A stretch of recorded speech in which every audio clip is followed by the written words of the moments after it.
আমার এরকম অনেক কাস্টমার আছে যারা কিনা আমার থেকে কেক নেওয়ার আগে আজোয়া, তারপর টেস্টি ট্রিট, বনলতা, মিঠাই, তারপরে হট কেক, তারপরে হচ্ছে আপনার ডেজার্ট, এই ধরনের বড় বড় ব্র্যান্ড থেকে তারা কেক নিয়েছে।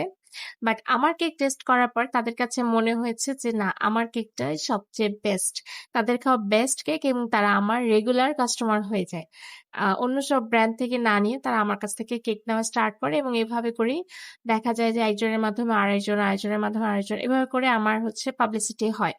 তো এই জিনিসটা আমার এত বেশি ভালো লাগে, এটা আসলে বলার বাইরে। যখন কোনো একটা নামি দামি, আমি কোনো ব্র্যান্ডকে ছোট করছি না, বাট আমার কাছে যখন মনে হয় যে তাদের মতো করে বা অনেকটাই তাদের মতো করে যখন আমি সার্ভিস দিতে পারি, বা আমার কেকের টেস্ট যখন কাস্টমার খুব ভালো বলে, তখন আমার কাছে এই জিনিসটা অনেক অনেক বেশি ভালো লাগে। কারণ আমি খুবই ছোট্ট একজন ওনার, আমি চেষ্টা করি আমার কাস্টমারকে আমার সর্বোচ্চ দিয়ে স্যাটিসফাই করার।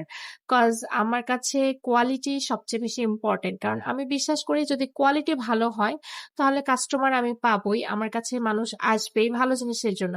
কারণ এখন বর্তমান সময় যেটা হয় যে মানুষ টাকা দিয়ে হলেও ভালো জিনিসটা ট্রাই করতে চায়, ভালো জিনিসটা তারা নিতে চায়।